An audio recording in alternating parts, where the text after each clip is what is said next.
വെള്ളിത്തിരയിൽ ചറപറാന്ന English പറഞ്ഞ് കയ്യടി നേടിയ താരമാണ് സാക്ഷാൽ സുരേഷ് ഗോപി. നമ്മൾ അദ്ദേഹത്തെ തൃശ്ശൂരിൽ നിന്ന് പാർലമെൻറ്റിലേക്ക് പറഞ്ഞയച്ചു. അദ്ദേഹം കേന്ദ്ര സഹമന്ത്രിയായി. അദ്ദേഹം കഴിഞ്ഞ ദിവസം പാർലമെൻറ്റിൽ സത്യപ്രതിജ്ഞ ചെയ്തു. മലയാളത്തിൽ, പച്ച മലയാളത്തിലാണ് അദ്ദേഹം സംസാരിച്ചത്. വളരെ മധുരമുള്ള മലയാളത്തിൽ അദ്ദേഹം സംസാരിച്ചപ്പോൾ ശരിക്കും അഭിമാനം കൊണ്ടത് എല്ലാ മലയാളികളുമാണ്. അദ്ദേഹത്തിൻ്റെ രാഷ്ട്രീയം എന്തുമാകട്ടെ, അദ്ദേഹം പറഞ്ഞത് മലയാളത്തിലാണ്. ഈ മലയാളത്തിൽ പാർലമെൻറ്റിൽ പറയാൻ തുടങ്ങിയത് ഇംപീച്ചി ബാവയാണ്. അദ്ദേഹം അന്ന് മലയാളത്തിൽ പ്രസംഗിച്ചപ്പോൾ പലരും വിമർശിച്ചു. എന്തിനാണ് നിങ്ങൾ ഇംഗ്ലീഷ് ഉപയോഗിക്കാത്തത്, എന്തിനാണ് നിങ്ങൾ ഹിന്ദി ഉപയോഗിക്കാത്തത് എന്നായിരുന്നു ചോദ്യം. അതിന് അദ്ദേഹം വളരെ നിഷ്കളങ്കമായി തന്നെ മറുപടി പറഞ്ഞു, എനിക്ക് ഇംഗ്ലീഷോ ഹിന്ദിയോ അറിയുകയില്ല. അന്നു മുതലാണ് മാതൃഭാഷകൾക്ക് പ്രാധാന്യം നൽകാൻ പാർലമെൻറ്റ് തീരുമാനിച്ചത്. നമുക്കറിയാം തമിഴ്നാട്ടിലെ അവസ്ഥയൊക്കെ. തമിഴ്നാട്ടിൽ ഹിന്ദിക്ക് തൊട്ടുകൂടായ്മയുണ്ട്, തീണ്ടിക്കൂടായ്മയുണ്ട്. ഹിന്ദിയോട് അത്ര ഇഷ്ടമുള്ള ആളുകളല്ല തമിഴ്നാട്ടിൽ ഉള്ള ആളുകൾ. അവിടെ ഹിന്ദി പഠിക്കുന്നവരൊക്കെ ഉണ്ടെങ്കിൽ പോലും തമിഴ്നാട്ടുകാർക്ക് ഹിന്ദിയോടത്ര ആഭിമുഖ്യം ഇല്ല. ഇനി രാജ്യത്തെ ഇംഗ്ലീഷ് സംസാരിക്കുന്നവരുടെ അവസ്ഥ നോക്കാം. 0.02 പേരാണ് ഇംഗ്ലീഷ് സംസാരിക്കുന്ന ആളുകൾ, അതായത് ഇംഗ്ലീഷ് ഒന്നാം ഭാഷയായി സംസാരിക്കുന്നത്.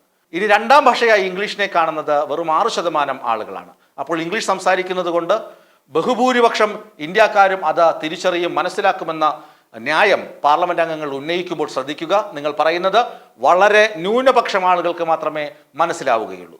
ഇനി നിങ്ങൾ ഇംഗ്ലീഷിൽ സംസാരിക്കുന്നത് കൊണ്ട് അകത്തിരിക്കുന്ന പ്രധാനമന്ത്രിക്കോ അല്ലെങ്കിൽ വകുപ്പ് മന്ത്രിക്കോ വ്യക്തമായി മനസ്സിലാകും എന്ന ധാരണയാണ് നിങ്ങൾ വച്ചു പുലർത്തുന്നതെങ്കിൽ അതും തെറ്റാണ്. അവർ ആഗ്രഹിക്കുന്നത് ഹിന്ദിയിൽ കാര്യങ്ങൾ പറയുക, അല്ലെങ്കിൽ ഹിന്ദിയിൽ പറയുമ്പോൾ കൃത്യമായി അവർക്ക് ഗ്രഹിക്കാൻ കഴിയും എന്നാണ് അവരുടെ ആഗ്രഹം. അതുകൊണ്ട് ഇംഗ്ലീഷിൽ പറഞ്ഞാലും ഹിന്ദിയിൽ പറഞ്ഞാലും നിങ്ങൾ ഉദ്ദേശിക്കുന്ന റീച്ച് നിങ്ങളുടെ പ്രസംഗത്തിനോ നിങ്ങളുടെ ചോദ്യങ്ങൾക്കോ ലഭിക്കുകയില്ല.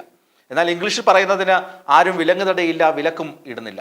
എങ്കിലും തട്ടും തടവുമില്ലാതെ ആളുകളുടെ വിമർശനമേൽക്കാതെ മലയാളത്തിൽ തന്നെ പറഞ്ഞാൽ നിങ്ങൾക്ക് ഈ ട്രോളന്മാരുടെ അല്ലെങ്കിൽ പരിഹസിക്കുന്നവരുടെ കൈകളിൽ നിന്ന് രക്ഷപ്പെടാൻ സാധിക്കും എന്ന കാര്യം ഓർക്കുന്നത് നന്നായിരിക്കും. ഹൈബി ഈഡനൊക്കെ ഹിന്ദിയിലാണ് പ്രസംഗിച്ചത്. അദ്ദേഹത്തിന് നമ്മുടെ സംസ്ഥാനത്തിൻ്റെ തലസ്ഥാനം കൊച്ചിയിലേക്ക് ആക്കണമെന്ന് സ്വകാര്യ ബില്ലൊക്കെ അവതരിപ്പിച്ച വ്യക്തിയാണ്, അല്ലെങ്കിൽ അങ്ങനെയൊക്കെ നീക്കം നടത്തിയ ആളാണ്. അതുകൊണ്ട് അദ്ദേഹം ഹിന്ദിയിൽ സംസാരിക്കുന്നതിന് തെറ്റൊന്നുമില്ല. അദ്ദേഹം ഹിന്ദിയിലോ ഇംഗ്ലീഷിലോ സംസാരിച്ചു കൊള്ളട്ടെ.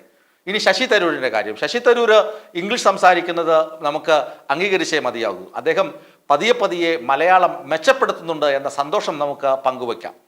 മറ്റ് ആളുകളെ നോക്കാം.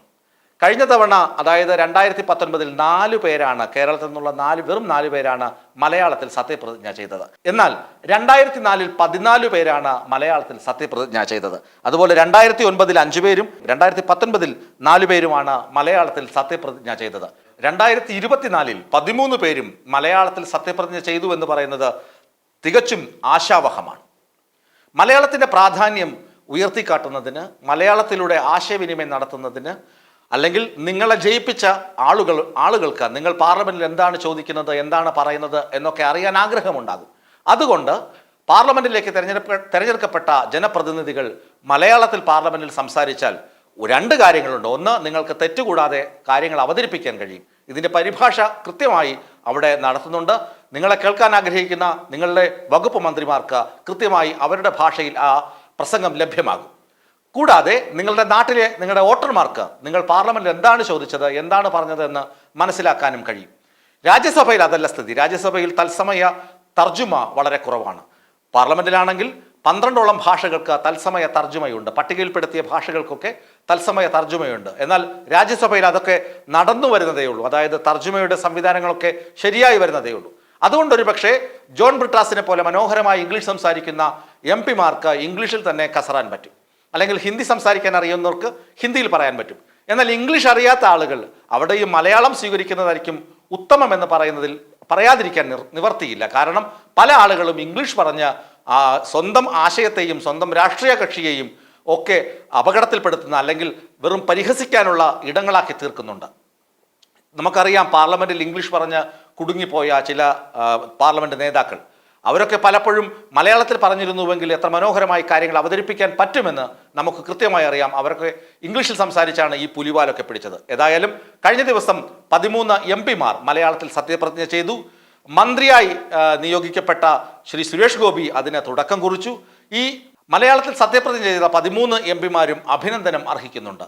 മാതൃഭാഷയോടുള്ള അവരുടെ സ്നേഹം അത് അഭിനന്ദനം അർഹിക്കുന്നുവെന്ന് മാത്രമല്ല, വളരെ വലിയ പ്രചോദനമാണ് ഓരോ മലയാളിക്കും നൽകുന്നത് എന്ന് പറയുന്നതിൽ തെറ്റില്ല.